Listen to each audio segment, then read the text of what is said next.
కాంగ్రెస్ నాయకులపై అచ్చంపేట ఎమ్మెల్యే గువ్వల బాలరాజు తీవ్రస్థాయిలో ధ్వజమెత్తారు. ఉమ్మడి పాలమూరు జిల్లాలో పీపుల్స్ మార్చ్ పాదయాత్ర వల్ల ప్రజలకు ఎటువంటి ఉపయోగం లేదని అన్నారు.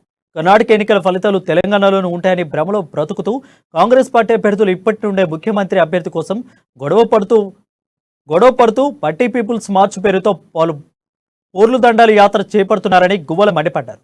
తెలంగాణలో అత్యధిక ప్రజాదరణ పొందుతున్న కేసీఆర్టీ పేపర్లో టీవీలో కనపడవచ్చు అన్న దుర్బుద్ధితో విమర్శలు చేస్తున్నారని అన్నారు.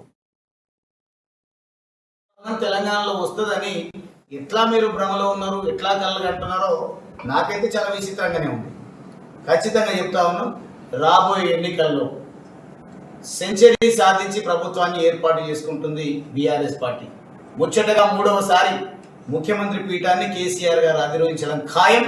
భవిష్యత్తులో దేశ రాజకీయాల్లో తనదైన పాత్ర పోషించి ఖచ్చితంగా ప్రజల సమస్యలను పరిష్కరించేటువంటి ఏకైక నాయకుడు పార్టీ బీఆర్ఎస్ కేసీఆర్ అని చెప్పే పద్ధతిలో మేమంతా ముందుకు పోతామని సందర్భంగా తెలియజేస్తూ, దయచేసి ప్రజలు కానీ బీఆర్ఎస్ శ్రేణులు కానీ ఎక్కడికక్కడ వీళ్ళ వ్యవహార శైలిని గమనించండి.